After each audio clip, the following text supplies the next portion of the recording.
8 de julho de 1820. Essa data representa o início de um novo tempo para Sergipe. Da Praça São Francisco, os são cristovenses puderam ver o Museu Histórico de Sergipe, antigo Palácio Provincial, ser um dos palcos da emancipação política do Estado. Há 199 anos, Sergipe se tornava independente da Bahia e buscava caminhar rumo ao futuro, trazendo na bagagem muitos embates políticos, histórias para contar e muito chão a percorrer. É um processo extremamente importante, né?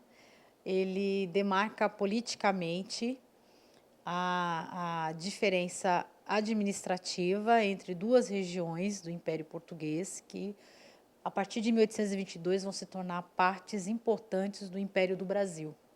E Sergipe é uma região que, ao aderir ao Império do Brasil, essa adesão faz parte de um projeto maior que era desenvolvido, né, pelas lideranças do Rio de Janeiro, né, lideradas, encabeçadas pelo Dom Pedro I, por exemplo, de trazer a unidade para esse território que antes era uma colônia, poderia ter se despedaçado em vários países, como aconteceu com a América Espanhola, mas que justamente por resultado dessa ação política desses agentes acabou se mantendo conforme os contornos da antiga colônia.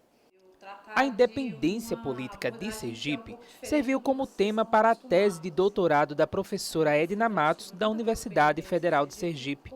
Ela investigou melhor a história por trás de toda essa mudança, com o objetivo de ampliar o conhecimento a respeito da separação territorial marcada por várias disputas políticas. Eu falo especificamente, por exemplo, do próprio Carlos Bulamarque, do Pedro Vieira de Mello, que foi o substituto do Bulamarque, do Guilherme José Nabuco, né, que era um importante proprietário da região de Estância, e tantos outros personagens que sempre apareceram na historiografia tradicional como vilões e mocinhos, né, ou bem ou mal.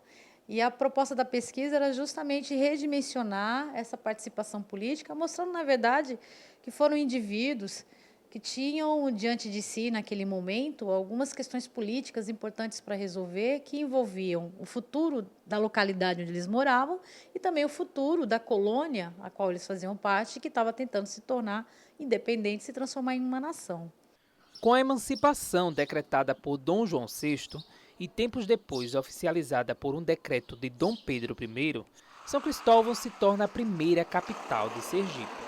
Sergipe tem essa especificidade de ser apontado de que tem duas datas de emancipação. Então, 8 de julho é o decreto oficialmente determinado pelo Dom João VI, que separa as duas capitanias, que não foi respeitado, e aí vem toda a luta envolvendo os embates pela independência. E depois o de 24 de outubro, que é quando existe o reconhecimento da autonomia de Sergipe pelo imperador. Na verdade, é mais até do que isso, né? Foi uma estratégia das elites aqui de Sergipe de forçarem a Bahia a reconhecer que a autonomia estava valendo, porque exigem que o aviso seja dado aos baianos e que depois a documentação chegasse em Sergipe.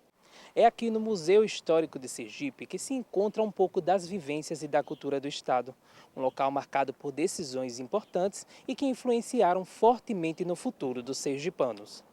O antigo Palácio Provincial de estilo barroco, que hoje é mantido pela Fundação de Cultura e Arte Aperipê de Sergipe, há 59 anos preserva em seu acervo móveis, objetos, esculturas e pinturas que são um convite para reviver um pouco do que foi Sergipe no período colonial. O Museu Histórico de Sergipe, ele salvaguarda a história de Sergipe e dos sergipanos.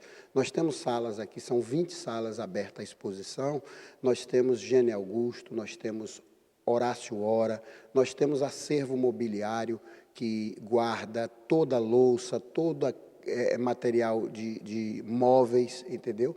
Então, é um acervo muito importante porque ele conta a história de Sergipe. Conhecer o que aconteceu no Estado durante o período de emancipação e após o decreto é um dever de todos os sergipanos, pois o conhecimento precisa ser transmitido de geração para geração. O Museu Histórico de Sergipe, por ser o palácio provincial, o primeiro palácio provincial de Sergipe, ele está localizado na cidade de São Cristóvão e tem como a sua missão, né, de salvaguardar a história dos sergipanos e de Sergipe. Na minha avaliação, falta um pouco de um tratamento de celebração da data em si, né? Ela sempre foi muito restrita aos círculos intelectuais, aos círculos institucionais. Então, por exemplo, a gente não tem uma grande festa popular, a gente não tem uma grande festa na rua para lembrar o 8 de julho. As escolas, muitas vezes, fazem comemorações muito tímidas, comemorações ainda muito conservadoras, tradicionais. Então, fica um pouco difícil, né? Principalmente as novas gerações, vivenciarem uma certa identidade política, uma identidade cultural, se elas não são celebradas de modo alegre, de modo positivo.